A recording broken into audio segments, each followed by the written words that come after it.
I make money when you turn off your ad blocker, but here's why I think you should still block ads anyway. I flew to Cyprus to speak at a summit about the future of ad blocking and what this means as a content creator, especially one that cares about digital rights, who consistently recommends blocking ads.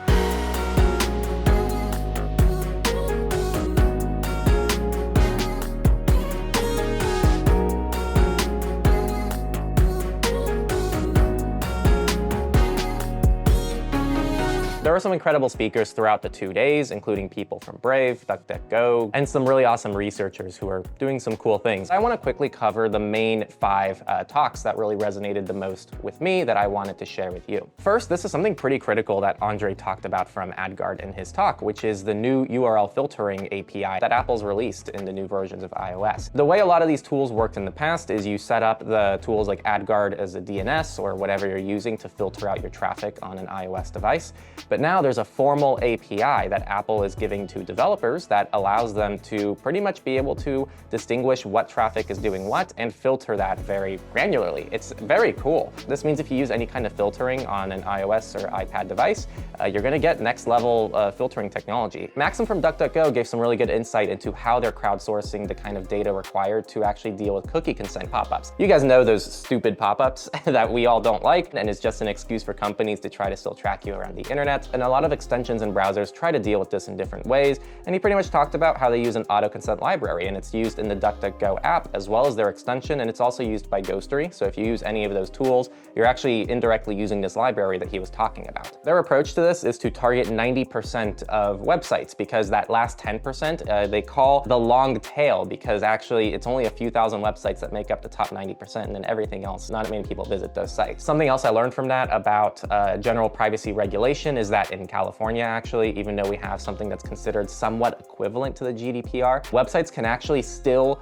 go ahead and sell your data if you don't select yes or no to these cookie consent pop-ups. So if you don't select anything, they can still default to yes, which means you actually have to physically click no on these websites in California and probably a lot of other places for them not to sell your data. And this is why he shared they actually physically click no via the DuckDuckGo method of dealing with this, because if you just cosmetically remove them, it's not actually dealing with the root problem for a lot of people. The third one was quite interesting, and I actually got to speak quite a bit with Anton from Brave, and he talked about agentic browsing, somewhat of a new concept for me as well. But pretty much these new browsers that we're seeing out there that just try to browse for you via AI. It's weird. I don't fully get it. But these browsers are victim to a lot of issues, and they have a lot of privacy concerns and security concerns, and actually Brave's research team has been doing a lot to publish those results if you want to take a look on their website. Anton's entire talk was that a lot of people think that the ad blocking world might need to go away and won't exist anymore because these agentic browsers, they're just AI agents, but he pretty much showed why it's actually still going to be necessary and the different reasons why there's still going to need to be ad blocking in an agentic browser, which is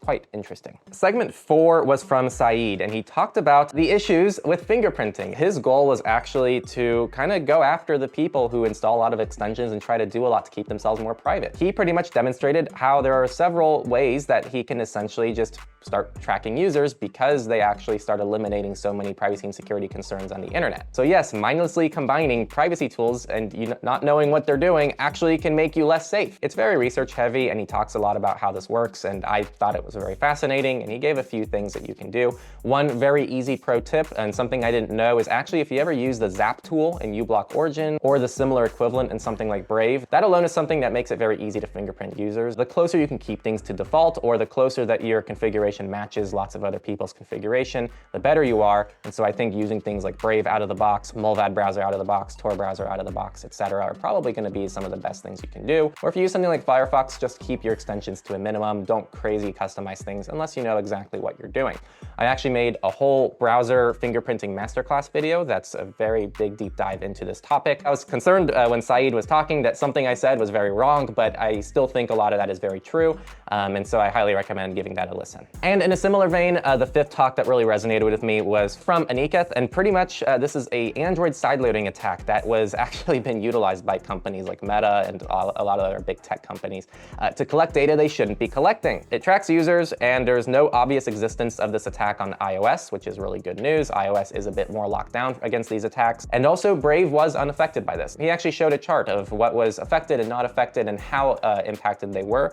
And pretty much a majority of sites with Pixel and the Metrica use this method and give the ability to start tracking users just because they open this website on their devices. You might have noticed this in recent Apple updates, because Apple now makes this more transparent. It's the connect to devices on your network permission. Pretty much on Android, that permission doesn't really exist fully, and so websites can just do it and start tracking everything that you're doing on different devices. Browsers can partially fix this, but ultimately he argued that this is a platform issue and that platforms need to step up and the operating systems need to just have better protections against this problem in the first place. If you are using an ad blocker, I did actually ask directly, if you're able to block these scripts and these pixels and whatever from running in the first place, does that deal with the problem? And it's like, yes. So yes, use an ad blocker on your devices. It's good for your privacy. There were many other wonderful talks. They're probably gonna publish them soon on their side, but I also wanted to kind of talk about mine for a second. For me, it's a bit awkward because I was standing in a room in front of Google employees, as well as like ad blocker people. It's just really interesting. You have this fun mix of people and it's a wonderful summit. But I think there's definitely different visions of how to take different things, and it was kind of fun to be a part of that. I think my talk was kind of a living proof of that, because I had this fun slide in my talk where it's like me literally cutting my own branch, because I looked at our YouTube stats and like a quarter of our views were actually monetized views. So that means 75% of people who watch a video of ours don't even see an ad on our video. I don't know if that's attributed to how YouTube does things, or very likely ad blocking is a part of that. With that said, I'm actually very happy to see this. I think it means a lot of people are educated, a lot of people are taking their privacy and security more seriously. Even the FBI last year formally recommended ad blockers as a basic thing to keep yourself safe online. And yeah, they're just annoying. So I get it. I also talked about the vertical integration problem that we see in something like Google Chrome. It doesn't seem like a fair situation when the person who's developing the browser is also the person developing the extension technology, who's also the same person who's running the entire ad network, who's also running the video platform we're on, who's also paying us. So I pose the question, what do we do about this problem? Like the entire creator economy, not just for YouTube, but also for bloggers, for everyone out there, depends still on ads, but also ads are bad for users. So what do we do about this missing gap? And pretty much I presented some overall concepts that I think should exist in a final solution to kind of get the discussion going. It felt really good, and I feel like I somewhat was able to represent creators at this summit and kind of give at least a perspective from our end, and then we will be publishing that soon as well, so you can watch it for yourself. And I'd love feedback on things that I could say or different arguments I can make. What I recommend all of you do, if you have a favorite creator, just support them every few months. It can even be a one-off thing. It doesn't have to be significant.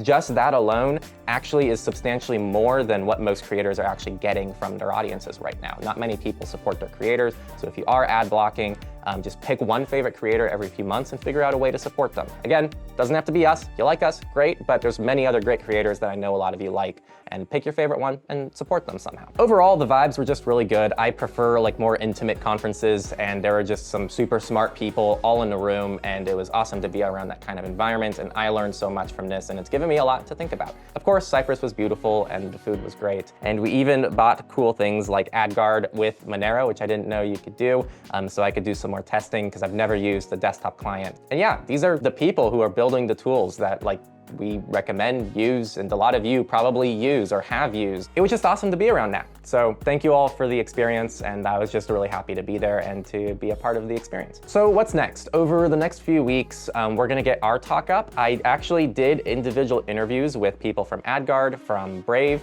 Peter Lowe himself. If you use any kind of DNS or ad block, anything, I want to thank the sponsors of the event that made it possible to even run in the first place. I want to thank all the cool teams that were there and all the great conversations. If you like what we're working on, our support methods are always down in the description, and keep an eye out for future content, as we'll be still doing some cool coverage that you guys will hopefully learn a lot from. So see you all next time on Techlore.